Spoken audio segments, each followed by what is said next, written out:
AIDA, cette fameuse structure prisée par tous les copywriters. Si vous avez passé ne serait-ce qu'une seconde dans l'univers du web marketing, vous avez déjà entendu cette formule. Attention, intérêt, désir, action. Cette formule, je considérais que c'était la base. D'ailleurs, il n'y a pas que moi. 99% des copywriters considèrent AIDA comme une formule sacrée. Et c'était aussi le cas de Leslie. Pendant plusieurs années, elle a prôné le copywriting classique, à savoir, on fait des sondages et des appels pour définir un client précis, puis on écrit la page de vente suivant une structure bien précise en fonction des recherches qu'on a faites. Et ce copywriting, il marchait pour elle. Il marchait même super bien puisqu'elle a fait x7 sur son premier client. Oui, x7, en une semaine. Je vous mets le graphique juste là pour que vous réalisiez bien ce que ça fait. Vous vous en doutez, après un tel succès, sa demande a juste explosé. Par exemple, il y a Marketing Mania qui lui a demandé de faire une masterclass avec lui. Autant dire que très peu de copywriters ont eu les résultats de Leslie. Pourtant, il y a près d'un an, elle était au bord du burn-out. Elle s'est rendue compte que le copywriting qu'elle pratiquait depuis des années ne lui convenait pas vraiment. En fait, elle avait trop de pression au résultat. Pire que ça, quand elle écrivait, c'était toujours la même chose. On présente le problème, on présente la solution, on dit en quoi la solution est incroyable, on retire les objections, toujours pareil. Elle ne pouvait pas exprimer sa créativité. Alors, il y a un an, elle a décidé de faire un changement complet. Plus de recherche client, plus de structure bien définie. Elle voulait essayer un nouveau copywriting, le copywriting de test. Et dès sa première utilisation, elle a été instantanément séduite. Non seulement elle était beaucoup plus épanouie, mais en plus les résultats étaient encore meilleurs que ce qu'elle avait précédemment. Je vous donne un exemple comme ça. Un de ses clients, elle l'a fait passer de 100 € par mois à 6 000 € par mois. Tranquille. Encore mieux, avec ce même client, sur ses séquences email, les taux d'ouverture sont de 80% et les taux de clics sont de 90%. Pour ceux qui ne sont pas familiers avec ces chiffres, dites-vous qu'en moyenne, les taux d'ouverture c'est 20 à 30% et les taux de clics c'est 10 à 15%. Autant dire qu'il y a du résultat. Mais même si on ne prenait pas en compte le résultat, ce qui est génial avec son copywriting de test, c'est qu'elle s'éclate vraiment à le faire. Et franchement, ça m'a vachement intrigué. Et c'est pour ça que j'ai décidé de la contacter. Elle a une approche authentique et humaine du copywriting. Elle essaye d'apporter un maximum de valeur à ses clients. Et ça, c'est tout ce que j'aime. Ok. J'arrête de vous teaser. Je sais que vous avez envie de voir cette interview. Oh, et puis non, vous savez quoi? En fait, je vais juste faire un petit peu plus de teasing. Rien que pour vous faire patienter. Et juste pour faire monter la hype, et un petit peu pour le kiff aussi, je vais vous présenter ce qu'il y aura dans cette interview avec une voix super grave et une musique épique. C'est parti. Dans cette discussion, vous allez découvrir The Question pour avoir des tests qui performent, son concept clé, l'univers rédactionnel, qui vous permettra d'accéder au niveau ultime de persuasion. Comment créer un univers unique autour de votre chaîne YouTube. L'approche à contre-courant de l'apprentissage qui permet à Leslie de vendre 2000 € la formation sans problème. Et plein d'autres trucs. Vous êtes encore là? Bon bah, lancez l'interview, hein. Je sais pas pourquoi je dis lancer, c'est moi qui fais le montage. Je suis tout seul. Ok, j'arrête. Lancez l'interview. Enfin, non. Bref. Est-ce que tu peux expliquer ce que c'est que la différence entre le copywriting que tu appelles copywriting classique et le copywriting que tu appelles copywriting de test? Sacrée question, sacrée question en démarrage. Je pense que ça peut être sympa d'expliquer un petit peu via mon parcours parce que c'est vraiment quelque chose que j'ai changé en fait en cours de route. Moi, je me suis formée au copywriting tout à fait classique, donc c'est-à-dire avec avatar, création d'argumentaire, etc., etc. Beaucoup de recherches. Je prenais d'ailleurs, c'était quelque chose que je prenais de manière très forte, tout ce qui était, rédaction après énormément de recherches, se mettre dans la tête du client, etc. C'est quelque chose que j'ai fait pendant très longtemps. Et l'année dernière, ça m'a vraiment épuisée. Hein. J'étais limite en burn-out l'année dernière. Et en fait, ça concordait avec une formation que je suivais pour devenir marketeur. Donc c'était un petit peu à côté du copywriting pour rajouter une corde à mon arc. Et en fait, j'ai fait ça avec Bertrand Millet de Marketing Mentaliste. Donc je suivais sa formation et en fait, lui, de la manière dont il faisait le marketing, c'était un marketing que j'avais un petit peu jamais vu, en tout cas des pratiques que j'avais jamais vues avant, qui était tout basé sur le test, en fait. Aucune recherche, mais plutôt, en fait, on utilise beaucoup l'intuition, notre intuition en tant que marketeur ou sur tel ou tel marché. Et par contre, après, on va aller valider les intuitions qu'on a avec des tests rapides et avec des tests qu'on met en place de manière la plus rapide possible. Et en fait, ça m'a parlé pour deux grandes raisons. En fait, cette manière de pratiquer le marketing, elle m'a vraiment parlé pour deux raisons. D'une, c'est parce qu'en fait, moi, je viens du monde scientifique à la base.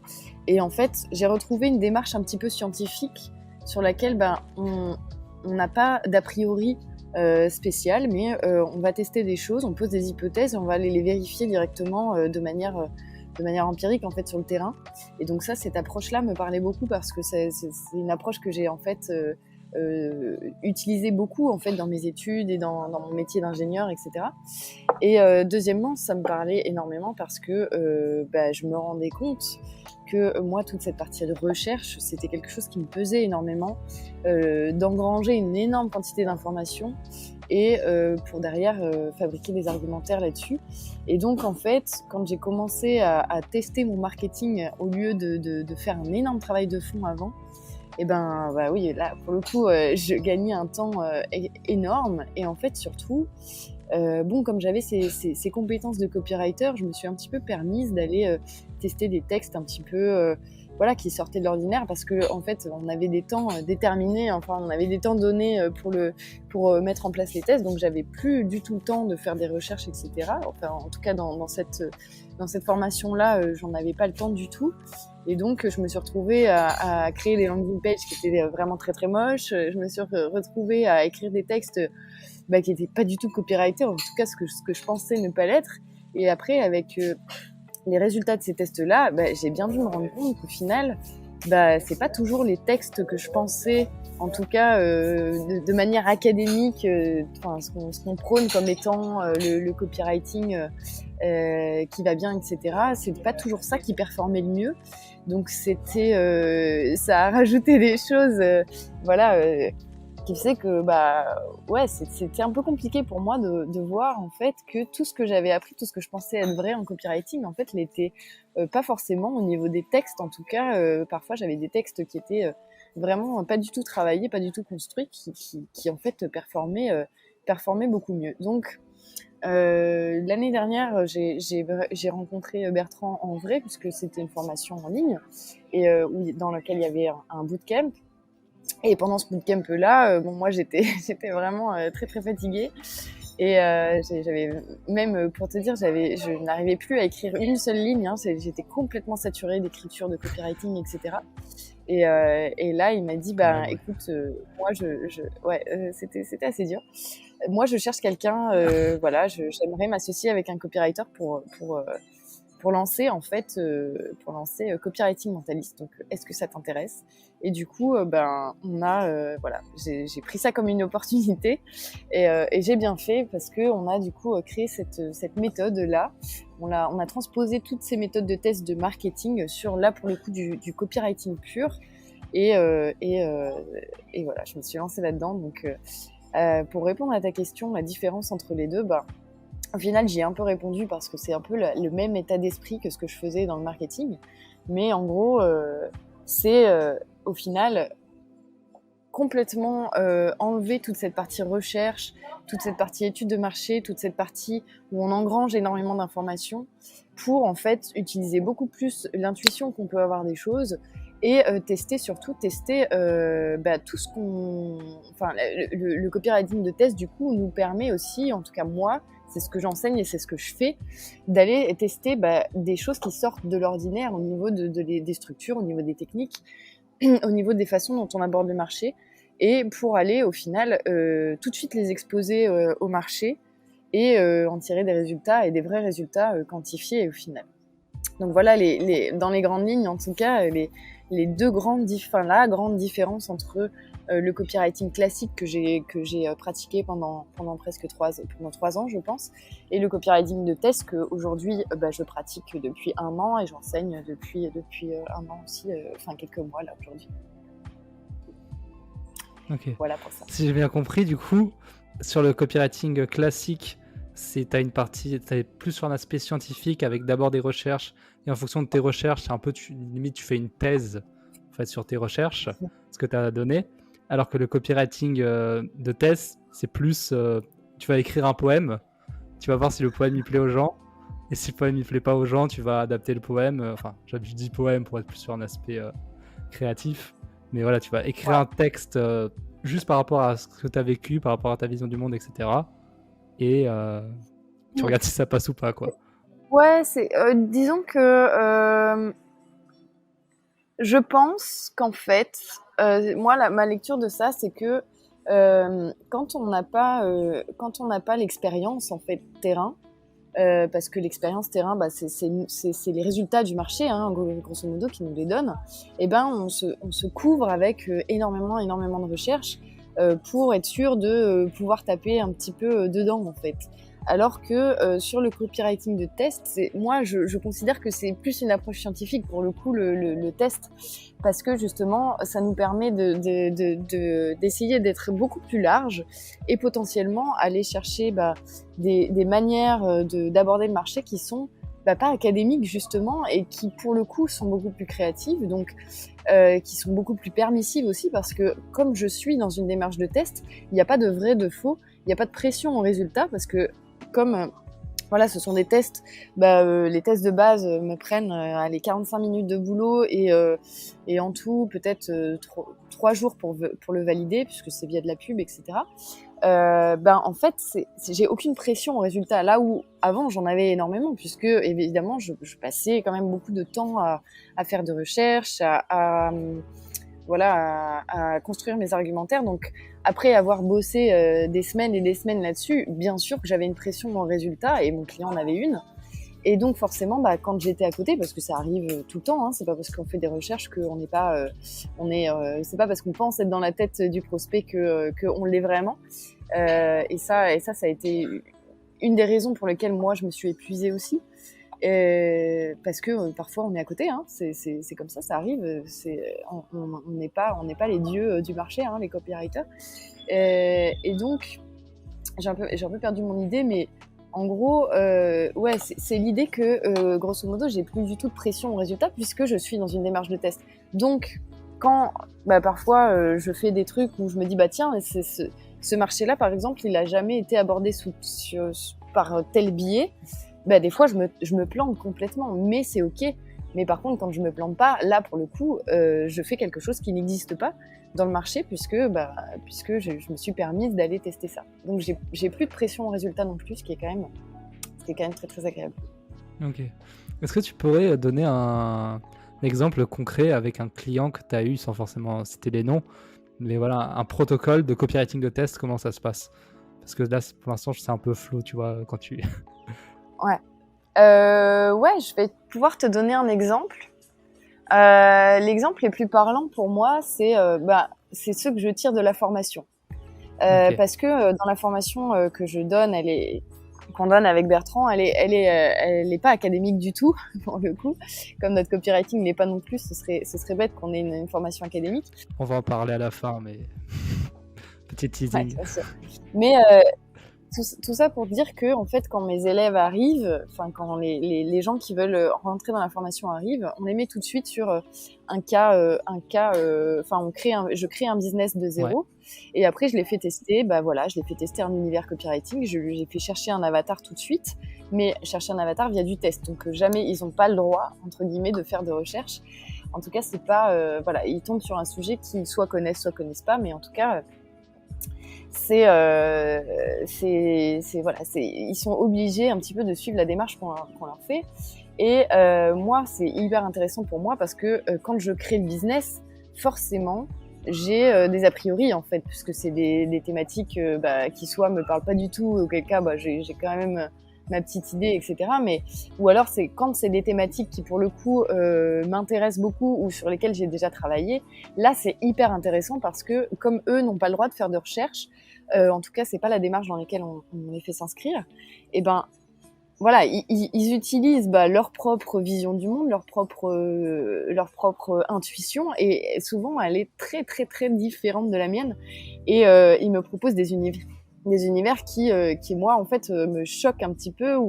Donc, si je te donne un exemple, j'avais un élève. Alors moi, j'ai beaucoup travaillé en parentalité positive. Donc j'ai créé un business qui part de zéro sur comment éduquer ses enfants sans crier, parce que je sais de base que c'est une recherche qui est faite quand même chez les parents. Donc moi, avec tout ça, évidemment, je serais partie sur quelque chose de très empathique, avec des univers où on parle, etc., de manière positive aux parents, etc. Et en fait, mon élève, n'ayant pas du tout le même cursus que moi dans cette thématique-là, en fait, il me fait un truc qui est complètement l'inverse, c'est-à-dire un univers du style Super Nanny, très strict, etc. Alors que moi, j'étais partie sur de la parentalité positive, machin. Et en fait, je me dis, ça passera pas, quoi. Ça passera pas parce que c'est pas le marché, vu tout ce qu'on voit sur les groupes. Enfin, moi, j'ai une très très bonne connaissance du marché là-dessus.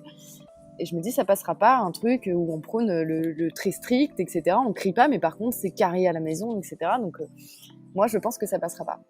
Et en fait, il fait son test. Donc, ce test-là, en quelques mots, pour aller tester si notre angle copywriting, notre univers copywriting va parler, en fait, au marché.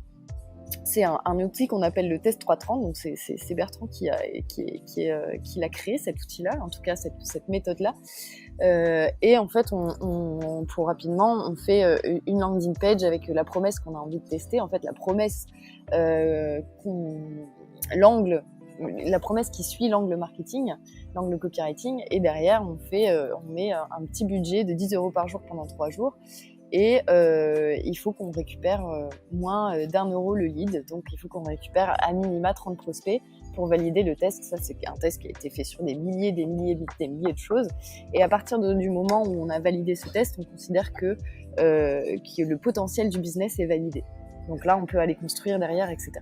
Donc voilà, tout ça pour te dire que, au final, moi, ce qui m'intéresse énormément, c'est que comme mes élèves ont quand même beaucoup de business différents, parce que j'en crée deux par élève, et en fait, je m'aperçois que y en a énormément qui ne réfléchissent pas comme moi.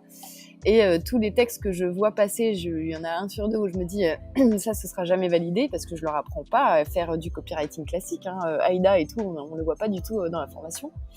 Et par contre, je suis hallucinée de voir qu'il y a des trucs qui passent, et qui passent vraiment haut la main, quoi. C'est où on a vraiment des résultats qui sont très très bons, alors que c'est souvent l'inverse total de ce que j'aurais pu faire moi.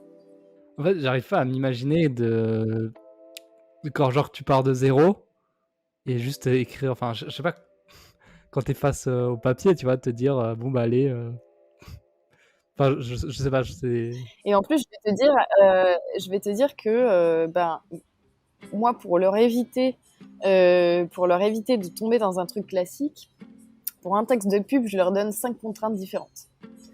Ce qui fait qu'ils doivent me placer un mot random dans la pub. Donc, par exemple, moi, ils m'avaient fait faire l'exercice.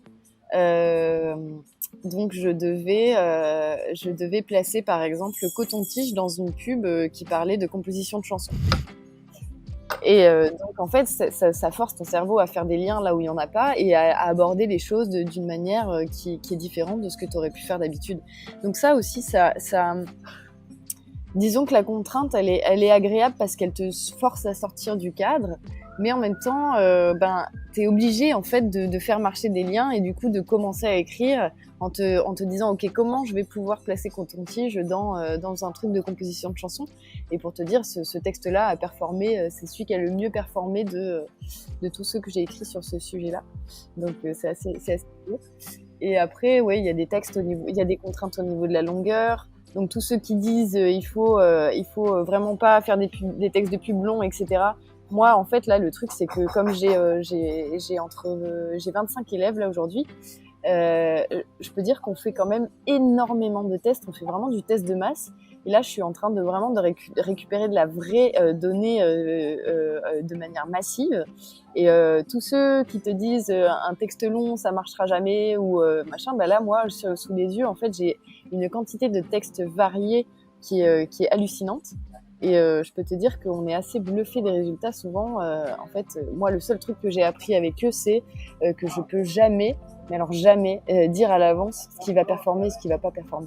T'es obligé de tester sur le terrain. T'es obligé de tester sur terre. Ok.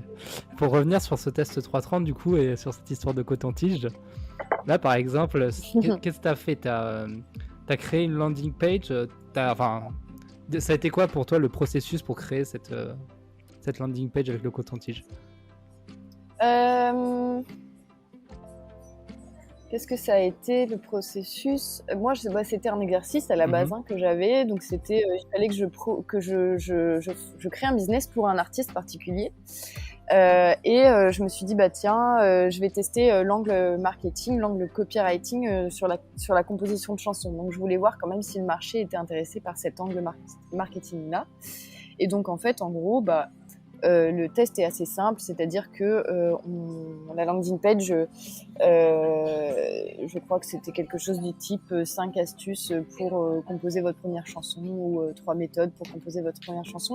Donc ça, c'est vraiment important que ça respecte mon angle marketing et de voir si la promesse gratuite, en fait, séduit suffisamment le public pour qu'ils laissent leur adresse email. Donc effectivement, là, moi, j'ai eu des résultats vraiment très, très intéressants. C'est-à-dire que pour un budget d'à peine 10 €, j'avais mes 30 leads déjà, donc c'était très validé. Et après, voilà, c'est vraiment l'esprit du test de voir, de prendre la promesse globale de mon angle marketing, qui est est-ce que les gens sont intéressés par la composition de chansons, en faire un espèce de lead magnet avec 3 conseils pour, etc. Mais là, c'est la promesse qu'on teste. Et de voir si le marché réagit, quoi, simplement. Ok. Et si tu devais donner des conseils, enfin pas des conseils, mais un exercice pour la personne qui nous écoute pour qu'elle puisse tester ce copywriting de test, qu'est-ce que tu lui donnerais comme exercice? Disons qu'après, voilà, c'est dans l'esprit, c'est exactement ça, c'est prendre un angle marketing, en tirer une promesse, la rendre gratuite, puisque voilà, on peut tout de suite faire 3 conseils pour, 5 conseils pour, et puis en gros, la personne qui va arriver sur la landing page télécharge un lead magnet, hein, c'est ça l'esprit, en faire 5 textes de pub. Voilà, sur l'esprit, rien n'est compliqué. Après, techniquement, il faut quand même maîtriser un minimum le business manager. Il y a quand même des petits trucs où c'est pas forcément, avoir les bons outils. Je pense que c'est aussi moi, j'utilise un logiciel qui s'appelle Quinky, qui vient de sortir, qui est d'une performance extraordinaire, qui permet de créer des landing pages en 3 clics, avec une belle marque, etc., un super design. Donc, c'est vrai que l'importance des outils et de savoir maîtriser les outils, là, pour le coup, il faut s'y pencher un petit peu plus. Donc voilà, moi ce mois-ci j'ai créé une masterclass là-dessus, donc c'est une masterclass de 2 heures pour apprendre. Donc c'est vrai que je peux pas t'expliquer comme ça en une interview comment on fait techniquement pour le mettre en place, mais en gros dans l'idée c'est ça, quoi. C'est vraiment si les gens qui nous écoutent savent créer une landing page et maîtriser un petit peu le business manager, c'est juste créer cette landing page, créer 5 textes de pub, 5 visuels et mettre un budget de 10 € par jour pendant 3 jours et de voir un petit peu ce que ça donne et comment ça réagit. Le budget, c'est de la pub Facebook, c'est ça? Oui. Ok. Exactement. Ok. Donc, pour être sûr d'avoir bien compris ce qui se passe, t'arrives, t'écris ta landing page, donc tu tapes sur ton petit ordinateur sans rien savoir en te disant ça a l'air d'être ça. Par exemple, le truc des cotons-tiges avec l'artiste. Tu écris ta page, tu la mets en ligne sur n'importe quel outil de landing page. Tu fais une pub Facebook qui renvoie vers cette landing page. Tu mets 10 € par jour, c'est ça, et tu regardes si tu as réussi à générer 30 prospects gratuits à partir de cette page de capture. Exactement. Ok. Si je peux te donner un autre exemple pour que ce soit clair, en fait, peut-être que c'est pas très clair de comment je m'y prends, mais par exemple, je voulais tester un univers copywriting pour un client qui faisait de la perte de poids, mais qui avait il venait du monde militaire. Donc on s'est dit, tiens, on va faire de la perte de poids, un camp militaire de perte de poids en ligne. Et en fait, est-ce que le test doit répondre à la question, est-ce que les femmes, puisque c'est ça pour les femmes, est-ce que les femmes qui veulent perdre du poids sont potentiellement intéressées par rejoindre un camp militaire ou l'aborder de manière militaire? Ça, c'était ton angle marketing. L'angle marketing, c'était ça, et c'était aussi l'univers copywriting, parce que derrière, moi, l'univers copywriting que je crée, il doit absolument respecter l'angle marketing, et plus que le respecter, il doit vraiment jouer le jeu et jouer la carte à fond. Donc, en gros, là, la landing page que je crée, elle doit absolument ne pas être en demi-teinte. Elle doit vraiment être courageuse, entre guillemets, et aller jouer le jeu à fond de la carte militaire. Donc potentiellement un truc où ça va être dur, où ça va être voilà, on va pas faire un truc gentillet sur du militaire. Donc là pour moi, il faut être aussi, l'univers copywriting doit respecter l'angle marketing, et c'est ça aussi que je teste via ce test-là. Donc là par exemple, c'était un test très simple qui disait 3 piliers militaires pour amorcer une perte de poids par exemple, tu vois. Donc à partir du moment, et là dans mes textes de pub, donc ça c'est la promesse de ma landing page, mais dans mes textes de pub par contre, là je joue le jeu à fond du sergent qui voilà, où là on a vraiment l'univers avec très militarisé, avec des choses où il y a des ordres, des choses où on les prévient d'entrer sur la pub que ça va être très dur, que voilà, c'est des photos, enfin des visuels de pub où elles ont la tête dans la boue, etc. Et je suis obligée de jouer le jeu, même si par a priori, moi je me dis tiens, est-ce que il y a quand même une croyance dans le copywriting où que si c'est dur, les gens vont pas le faire. Si on pousse, si on met trop d'efforts sur la méthode, si la méthode demande trop d'efforts, les gens vont pas acheter, etc. Sauf qu'en fait, moi, comme je suis dans une démarche de test, encore une fois, et que je veux tester ce truc-là du côté militaire, je suis obligée de jouer cette carte-là et de voir si ça prend. Et si ça prend pas, c'est ok, je changerai d'univers.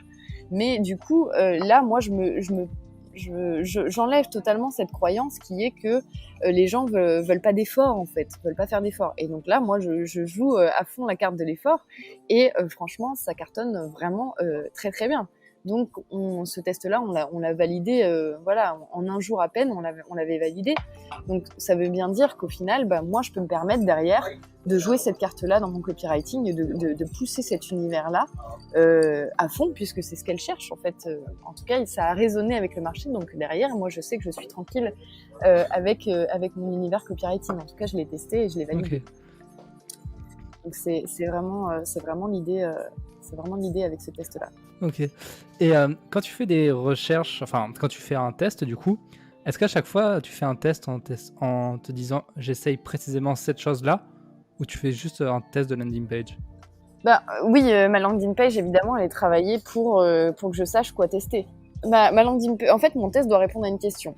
Est-ce que les gens sont intéressés par ? Et donc, moi, derrière, mon rôle de copywriter, c'est de mettre en mots une promesse qui me permet d'avoir des résultats qui soient utilisables. Parce que si je fais une landing page random ou une promesse random, je n'aurai pas forcément de résultats probants. Donc oui, effectivement, la promesse est très travaillée. Elle doit respecter à la fois l'angle marketing et à la fois l'univers que j'ai envie de tester. Donc ouais, c'est quand même très travaillé cette landing page. C'est pas random du tout. Ok, donc ouais, si j'ai bien compris, c'est avant de mettre là en page, avant de faire un test, tu te poses la question. Alors je sais plus ce que tu as dit, c'est est-ce que le marché, par exemple dans le camp militaire, est-ce que les femmes sont intéressées par perdre du poids de manière militaire ? D'accord. Donc une fois que tu as cette question, tu testes la page et là tu peux avoir quelque chose de précis en retour. Exactement. Ok. Mais ce qui nécessite de jouer le jeu jusqu'au bout, parce que sinon, si tu fais des choses en demi-teinte, évidemment, tu vas pas savoir si elles sont vraiment intéressées ou pas, quoi. Ok. Hop, mes transitions. Je regarde juste si.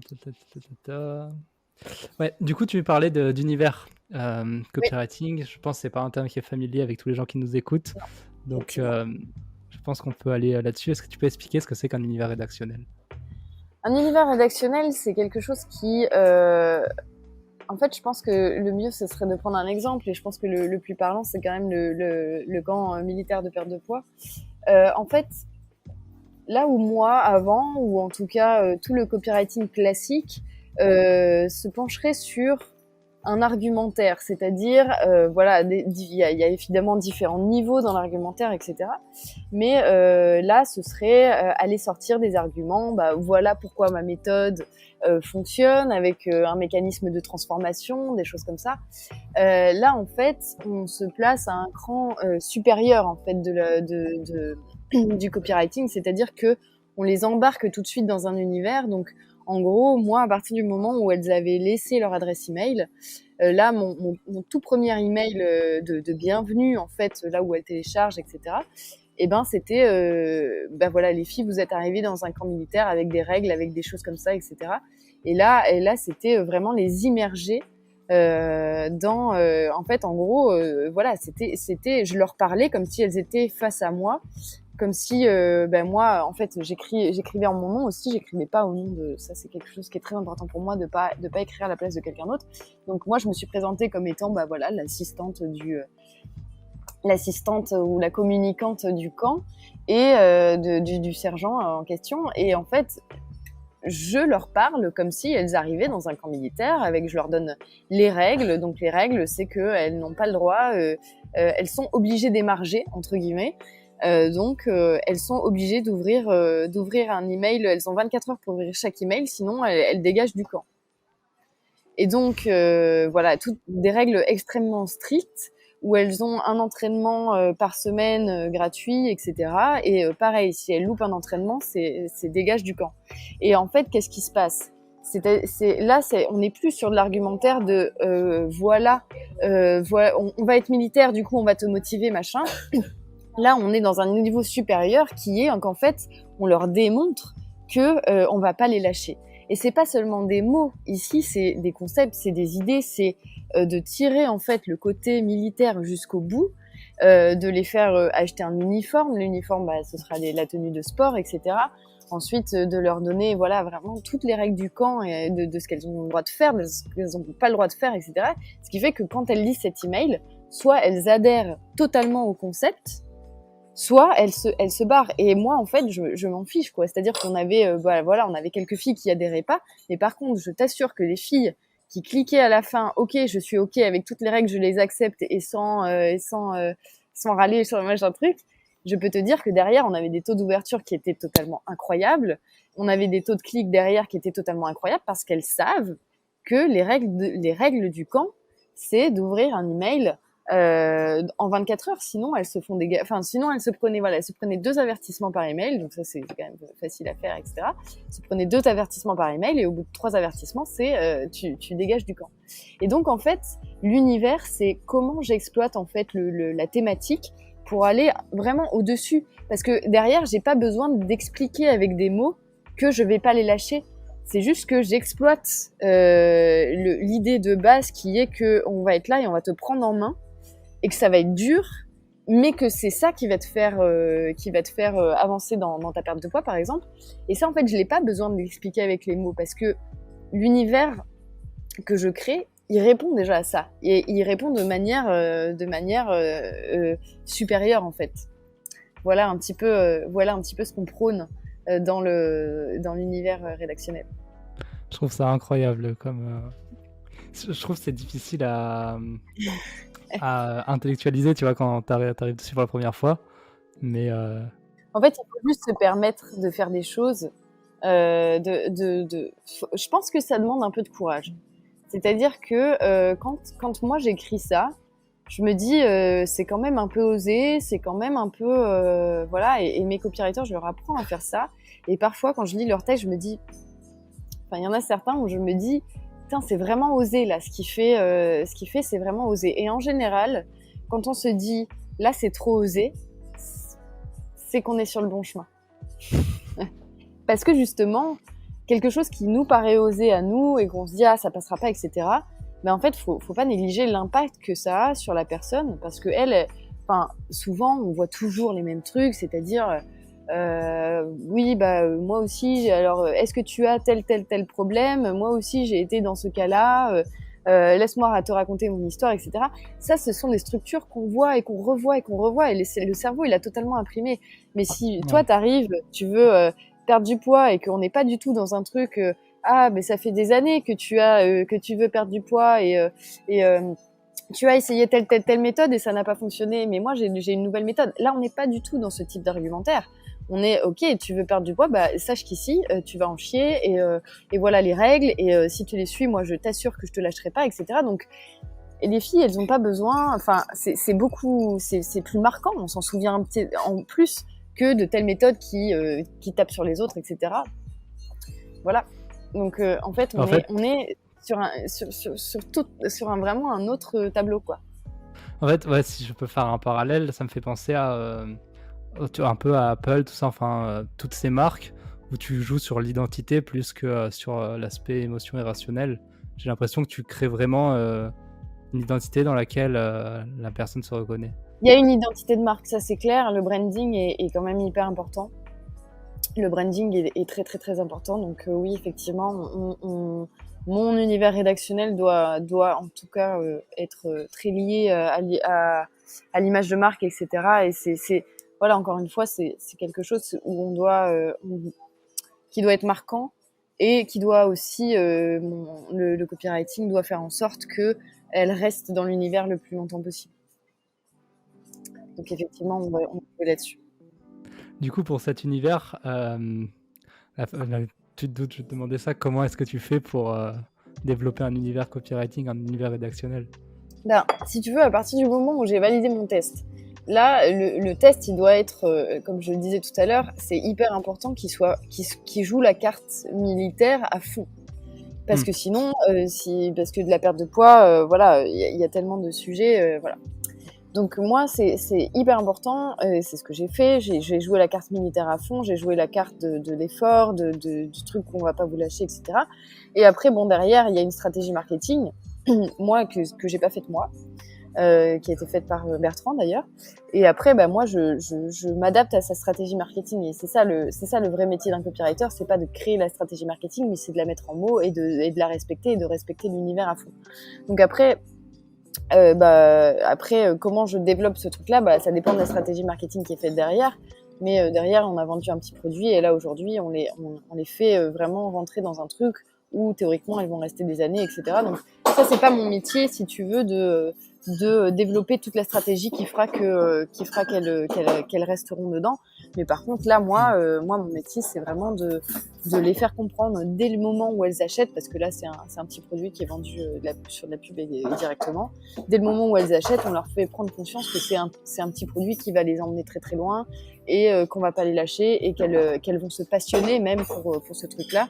Et donc, potentiellement, elles vont rester avec nous pendant des années. Potentiellement, elles vont passer formatrices.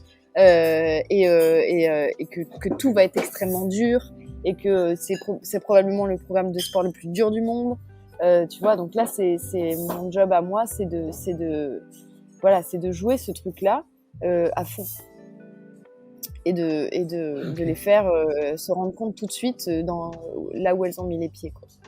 Okay. Et après, comment je le développe?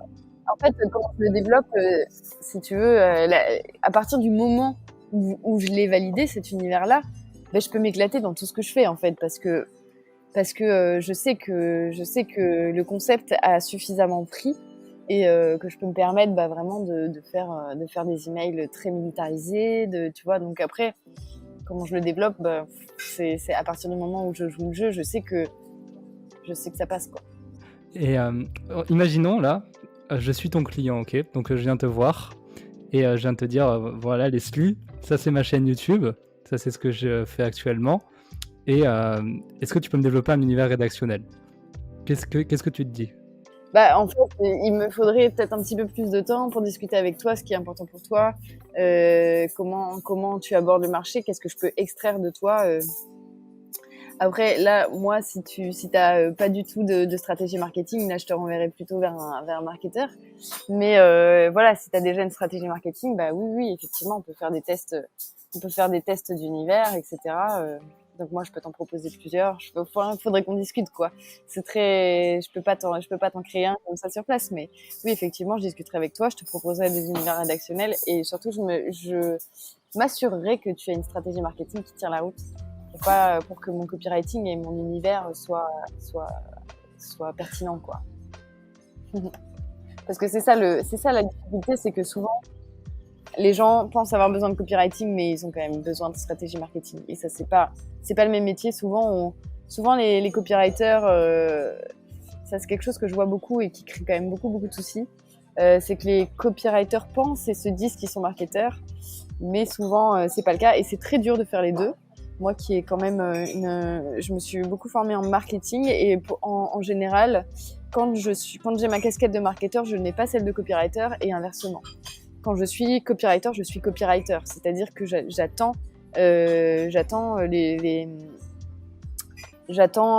bon, ça dépend des sujets, ça dépend des thèmes, mais en général, moi, ce que je préfère, c'est soit avoir l'un, soit avoir l'autre, parce que c'est très dur d'avoir les deux. C'est très dur d'avoir les deux. C'est quoi qui fait que c'est très dur d'avoir les deux ? En fait, le marketeur, il voit les choses de manière très globale, de manière très haute, et le copywriter, il est vraiment les mains dans le cambouis. Donc, si tu veux, c'est très dur. Comment te dire ça ?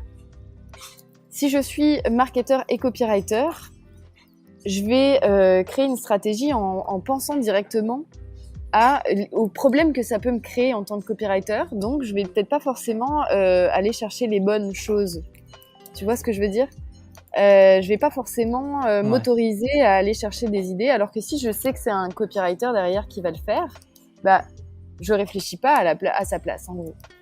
Donc, c'est pour ça que c'est très dur. Et pareil, je trouve que c'est très dur de jongler entre les deux, entre le côté de manière très haute et de manière très basse. Enfin, après, bien sûr, évidemment, je peux le faire et tout est possible, mais tout est possible. Mais par contre, moi, je trouve que quand il y a les deux, en fait, c'est le top. C'est vraiment le top. D'accord. Du coup, si j'ai bien compris, le marketeur, il est vraiment sur un aspect macro, voir le plan dans le système global, comment il fonctionne, la machine. Et le copywriter, il est sur un petit aspect de la machine, mais son but, c'est de le faire fonctionner parfaitement, quoi. Ouais, c'est-à-dire en fait qu'il le met en mots, quoi. Et la mise en mots, elle est quand même très très importante. C'est-à-dire que sur le camp militaire, si j'arrive pas à, tu vois, l'idée de base, le camp militaire, c'est le marketeur qui l'a. C'est le marketeur qui dit, on va faire ça, on va faire une séquence email. Ou potentiellement, donc là c'était une discussion qu'on avait entre marketeur et copywriter, donc ça c'était intéressant de voir comment sont venues les idées de qu'est-ce qu'on mettait dans le camp, etc. Mais la mise en mots derrière, c'est hyper important, c'est-à-dire que si moi je me loupe sur l'email, même si j'ai l'intention de l'email, même si on a créé ensemble la direction qu'on veut lui donner, etc. Même si c'est le marketeur qui donne les différentes idées, si la mise en mots est ratée, c'est raté. C'est-à-dire que si à partir si sur cet email-là, j'arrive pas à jouer le jeu, par exemple, ou si la personne elle sent que c'est un peu fake, que c'est du jeu, etc. Alors là, j'ai complètement raté mon truc. Donc moi mon expertise, elle vient derrière la stratégie marketing, mais effectivement, elle est hyper importante parce que c'est hyper important de pouvoir, de la respecter et de faire en sorte que les gens y adhèrent tout de suite. Et ça, c'est notre métier, quoi. Et moi, je pense encore une fois que des copywriters qui font les deux, parce que c'est grosso modo, tous les copywriters que je connais font les deux. Du coup, ils sont moyens en tout parce qu'ils n'ont pas cette expertise de marketing qui est quand même quelque chose qui se travaille. Être bon marketeur, c'est quand même ça s'invente pas. Et en même temps, forcément, comme ils sont un petit peu sur tous les tableaux, ils n'ont pas l'esprit libre pour aller faire un copywriting qui soit hyper impactant, hyper courageux et qui respecte à fond ce truc-là. Donc, moi, c'est vrai que depuis pas longtemps, depuis que j'ai changé de méthode, c'est vrai que je fais très attention à où est la limite entre l'expertise du copywriter et l'expertise du marketeur. Et mes élèves le savent très bien aussi et ça s'aventure pas sur les plates-bandes, en tout cas pas tant qu'ils sont excellentissimes en tant que copywriter, ils ne s'aventurent pas sur les plates-bandes du marketeur. Je pense aussi il y a beaucoup de gens qui prennent la casquette marketeur et copywriter parce que c'est pas facile du tout de faire je trouve en tout cas que c'est pas facile de faire la nuance entre les deux.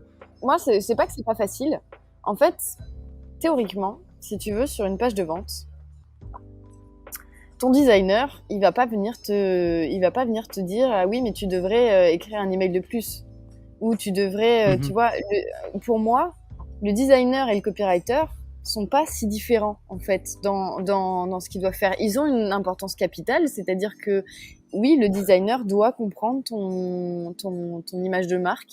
Il doit, c'est lui qui va mettre en image, qui va mettre en, tu vois, qui va mettre en design en fait le message de ta page de vente. Mais en fait, c'est pas très différent de la mise en mots pour moi. Donc au final, c'est juste que selon moi, en fait, le copywriter, c'est quand même c'est quand même un métier qui est très très artisanal, qui est très très jeune aujourd'hui. Moi, je me souviens quand je me suis lancée, je connaissais pas de copywriter, il y en avait pas quoi. Enfin, j'avais l'impression qu'on était trois dans le monde quoi. Enfin, trois en France en tout cas, parce qu'aux États-Unis c'était très développé. Mais que du coup, comme on a donné un petit peu les pleins pouvoirs aux copywriters et on s'en fait tout un truc, alors que au final, la mise en mots, si tu veux, elle est pas très très différente de la mise en image quoi. Et ça c'est quelque chose que je dis souvent et les copywriters souvent sont pas d'accord avec ça parce que ils pensent qu'ils ont un rôle encore plus capital que ça, il doit y avoir X trucs dans un argumentaire. En fait, non, ton job, c'est juste de mettre en mots tout ça. Et voilà. Et souvent, le copywriter va dire ah oui, si tu veux la page de vente, il faut une séquence email, etc. Donc oui, moi, mon job, c'est aussi de m'assurer que la stratégie marketing, elle est solide. Mais c'est pas en tout cas, c'est pas le même métier et ça se vend beaucoup plus cher. Si tu veux une stratégie marketing plus du copywriting, là derrière, c'est pas le même prix. Donc voilà, pour moi, c'est un métier où on doit, où aujourd'hui c'est très artisanal, tout le monde fait un petit peu une petite tambouille, machin truc, mais en tout cas, voilà, pour moi, c'est pas très différent du designer. Est-ce que tu pourrais dire en une phrase ce que le marketeur fait et en une phrase ce que le copywriter fait?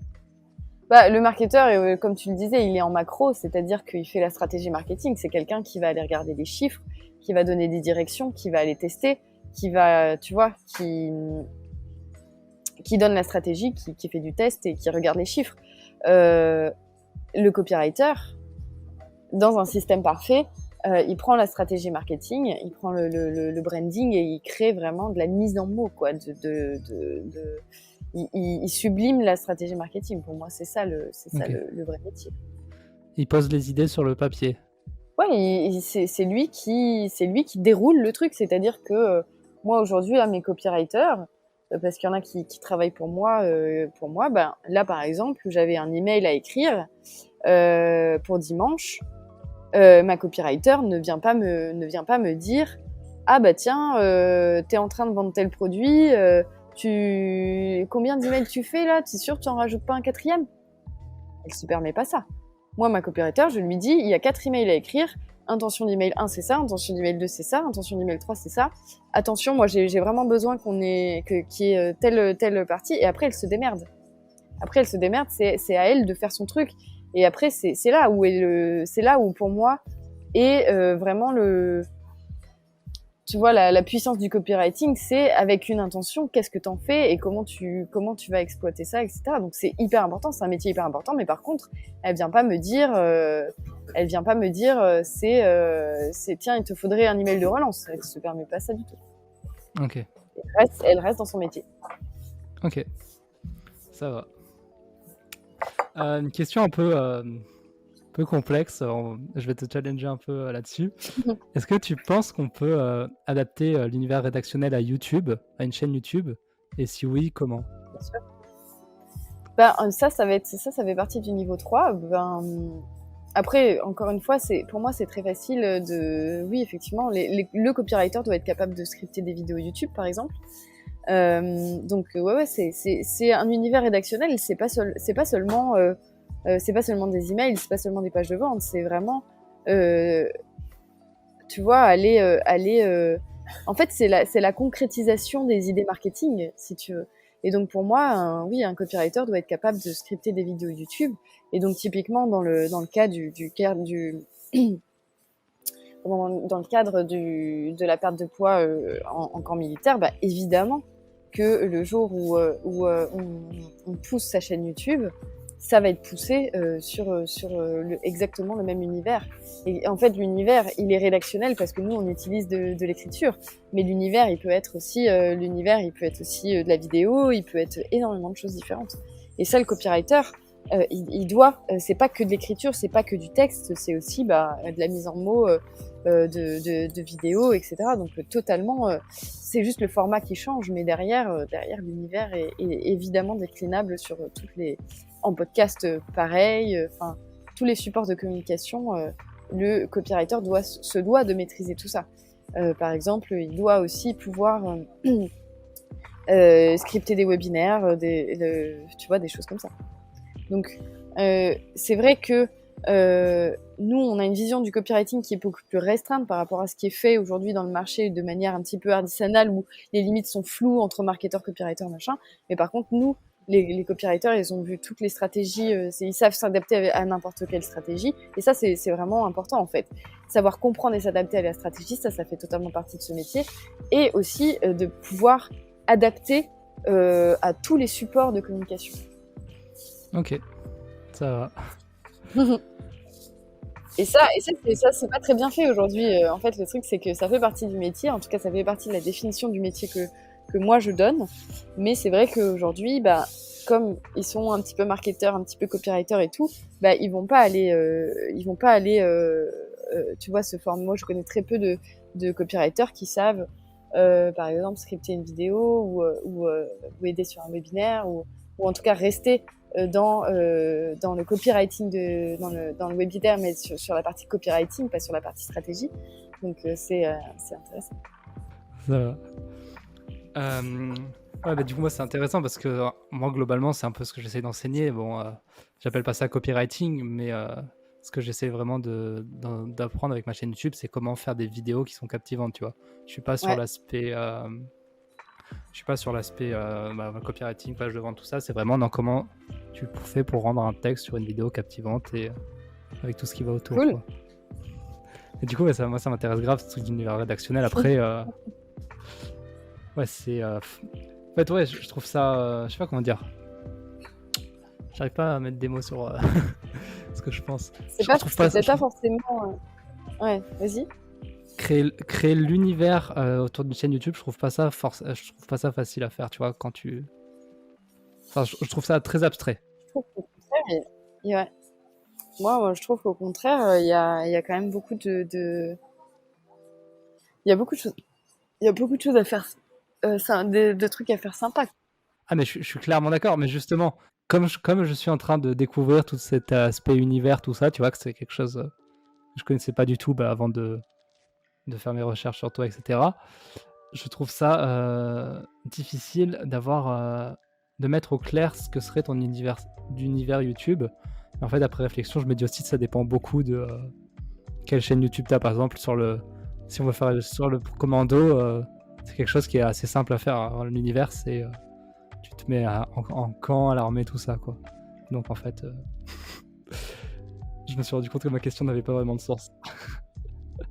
Ouais, faut se pencher, il faut faire jouer un petit peu sa créativité et puis tester les idées, tu vois. Ça va. Du coup, on va passer un peu sur ce que j'ai appelé la mentalité du formateur et du copywriter, mais qui ça va rentrer plutôt bouillie de questions parce que elles n'ont pas vraiment de lien entre elles. Première question. Imagine, là je prends pense à la personne que tu aimes le plus au monde, ou quelqu'un que tu apprécies énormément.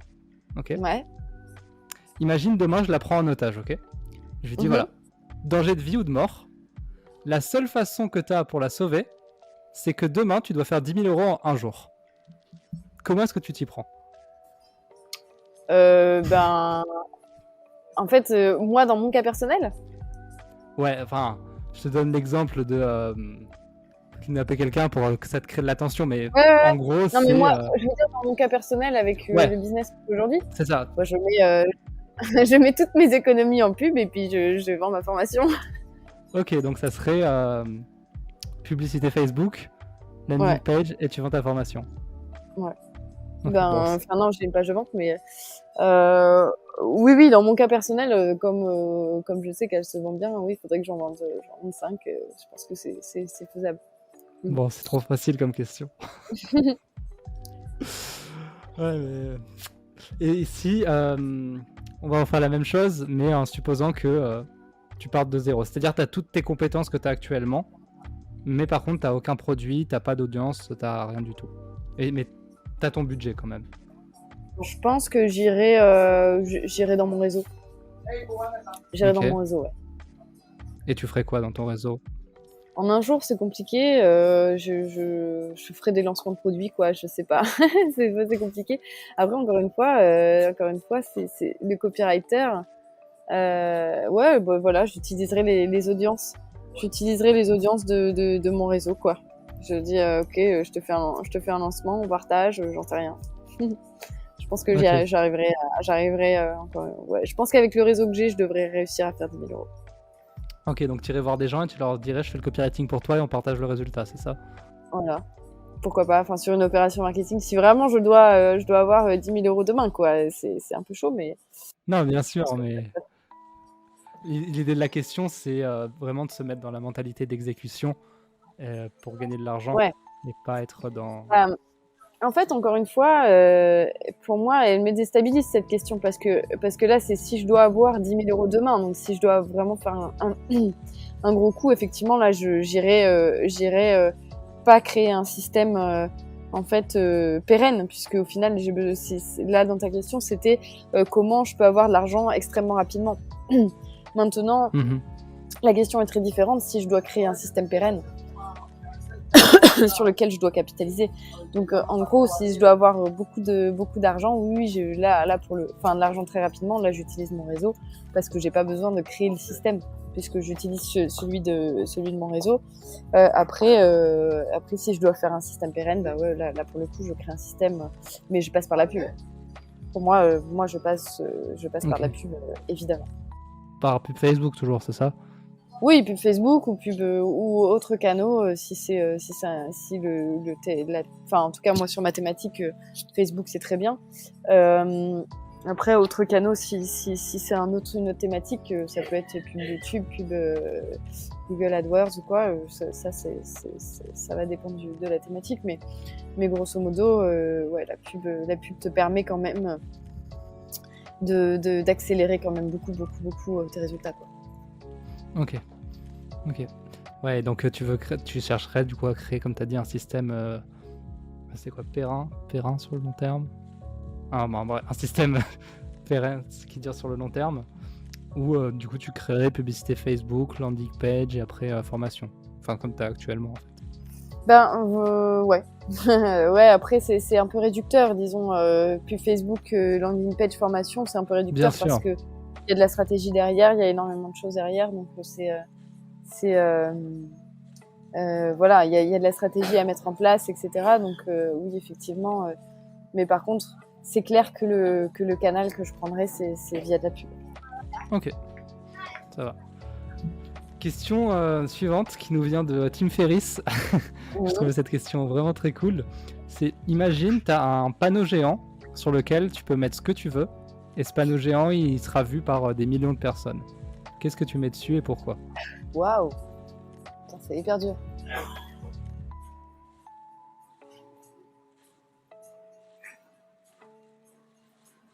Qu'est-ce que je mets ça? Hyper dur de choisir.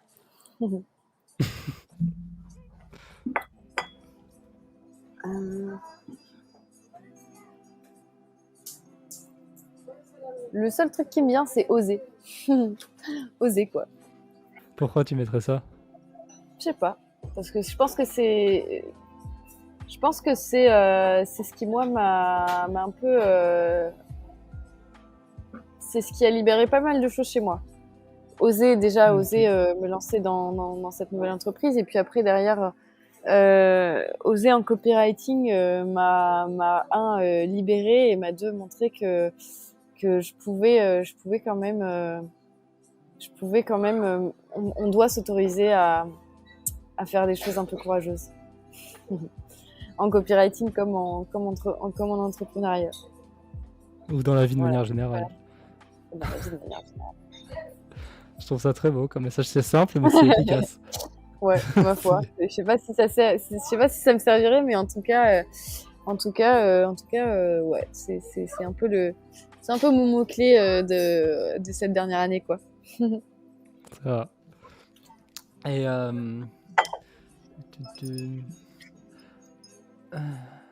c'est si peu fluide mes transitions. T'inquiète. Alors, on va parler un peu de ta formation, enfin, de la formation en ligne que tu as lancée avec Bertrand, si ça te va. Parce que tu as fait un truc que je trouve super intéressant. Moi, je suis passionné par l'enseignement, par tout ça, par voilà, apprendre à enseigner des choses. Et ce que je vois beaucoup dans les formations en ligne, enfin, celles que j'ai achetées, c'est vraiment un aspect théorique où on essaye d'aller dans le. Il y a un peu des exercices, mais c'est pas vraiment. Enfin, on dit voilà, tu as tous ces concepts, tiens, va faire ça, mais si tu le fais pas, c'est pas très grave, quoi. Et du coup, en regardant un peu ta formation, ce que je trouvais très très cool, c'est que toi, tu avais vraiment, avec Bertrand, du coup, je sais pas qui vous donne l'idée, ou si c'était un peu un mélange de vous deux, mais vous avez vraiment un concept où c'est, voilà, on te dit quasiment rien, tu te démerdes, tu fais, du coup, oser, hein, on revient à la même chose. Et ensuite, à partir de ça, on t'essaie d'apprendre des choses, on t'essaie d'apprendre de nouvelles choses, et tu réessayes tout ça. Et je voudrais savoir, du coup, déjà, d'où est venue cette idée comment est-ce que vous avez eu cette idée de créer ça? Bertrand est formateur de base. Enfin, lui, il a baigné dans le monde de la formation pendant très très longtemps. Donc c'est quelque chose. Enfin, il a toujours, ouais, il a fait quand même de nombreuses années dans la formation. Donc c'est quelque chose il sait ce qui fonctionne et ce qui fonctionne pas. Donc c'est pas quelqu'un qui s'est dit tiens, je vais former et puis je vais faire un truc, voilà, module 1, module 2, module 3. Là, il y a vraiment un objectif pédagogique derrière et quelque chose qui fait que ça imprime. Et c'est vrai que bah, du coup, la manière pédagogique de cette formation, la pédagogie de cette formation, c'est surtout Bertrand. Et après, derrière, bah, évidemment, on l'a construite à deux. Mais ce côté-là, en fait, que tu décris et qui est très bien décrit, c'est-à-dire que on leur fait faire d'abord, et après, soit on corrige s'il y a besoin de corriger, parce qu'il y a parfois, évidemment, en fait, on est sur tout l'aspect du copywriter, c'est-à-dire aussi dans sa gestion client. Et ça, c'est quelque chose que j'ai appris sur le terrain, mais qui est pas très enseigné dans les formations, c'est-à-dire comment on gère un client, quelle est la posture du copywriter, comment il doit répondre, etc. Donc en fait, comme on crée des business de zéro et que ce sont ces business qui vont les suivre tout au long de la formation, qui durent quand même entre 6 mois et 1 an, et qui vont développer, etc. En fait, voilà, moi je suis à la fois leur formatrice et à la fois leur client. Et donc en fait, ils doivent me répondre comme tel, mais ils doivent aussi me rendre des comptes comme tel. Donc en gros, moi je leur tape sur les doigts si jamais ils font pas leur synthèse, si jamais ils répondent à un client comme ils devraient pas répondre à un client. Donc en gros, en fait, en sortie de formation, ils ont déjà eu minimum, rien que sur leur sujet d'études, ils ont eu déjà 2 clients. Et après, bah, du coup, comme aussi on leur garantit d'avoir 2000 €, enfin en tout cas d'avoir le prix qu'ils ont payé la formation remboursé en mission, bah, ils ont déjà eu en sortie de formation, ils ont eu potentiellement 5-6 clients, même plus. Donc au final, ce sont des gens qui tout le temps sont immergés là-dedans. Donc en gros, sur les business d'études, ils peuvent se permettre de se tromper parce que c'est moi la cliente. Ce sont des business où j'ai aucun impact émotionnel sur ces business-là. Je m'en fous complètement si on les plante. Enfin bon, je m'en fous pas plus que ça parce qu'on met quand même des budgets, etc. Mais c'est pas comme si on plantait le business d'un client. Mais par contre, pour le coup, ils sont vraiment immergés dans la réalité des choses. C'est-à-dire que moi, si j'investis un budget pub derrière, je veux pas qu'ils fassent n'importe quoi. Et par contre, j'ai des exigences en tant que client. Et donc, en gros, tout au long de la formation, ils font et ensuite, je corrige si besoin de corriger. Sur tout ce qui est rédaction, moi, je corrige pas la manière dont ils présentent les choses, leurs choix copywriting, je les corrige pas et on va les tester ensemble. Et ça, c'est hyper formateur, autant pour moi que pour eux. Mais du coup, ce qui fait qu'ils ont vraiment, je pense, qu'ils sont d'abord dans le « Ah tiens, Putain, comment je m'en sors avec ça? Et ça, c'est quelque chose où, ben moi, typiquement, quand j'ai eu fini de me former en copywriting, quand j'ai dû m'y mettre, putain, je me suis dit, mais comment je fais pour utiliser tout ce savoir que j'ai engrangé, c'était vraiment compliqué. Et puis deux, le passage de la théorie à la réalité est souvent compliqué. Alors que là, c'est vraiment l'inverse. Je les fais faire, après je leur donne de quoi un petit peu avancer, un petit peu plus. Mais ils sont tout le temps dans la réalité terrain, tout le temps. Et donc ça, c'est difficile. C'est pas toujours facile pour eux, mais par contre, c'est extrêmement formateur. Donc ça, ouais, c'est plutôt Bertrand qui a fait ces choix pédagogiques-là, et je dois avouer que c'est des gens qui sont très solides du coup, qui sortent de formation, ils intègrent une agence, quoi. Donc ils sont, tout ça permet d'avoir des réflexes de pro, quoi, en fait. C'est vraiment ça. Ouais, en fait, tu pratiques vraiment plutôt que d'avoir des théories, mais qui se passe rien derrière. Là, c'est vraiment la réalité du terrain, quoi. Exactement. Ok. Et t'as pas peur que... comment dire comme c'est des élèves, tu dois les gérer, tout ça. Par rapport à ton temps, t'as pas peur que ça devienne super carnivore au niveau du temps, que tu puisses pas avoir de nouveaux élèves, etc. En fait, moi, je suis dans j'ai délégué très très rapidement. Donc là déjà, par exemple, j'ai une élève qui est pas. Donc nous, on a 3 niveaux dans la formation. J'ai une élève qui était même pas certifiée niveau 1, que je l'ai mis en tant que formatrice parce que en fait, elle a tout compris. Elle a compris très très rapidement. Je sens qu'elle est très solide au niveau.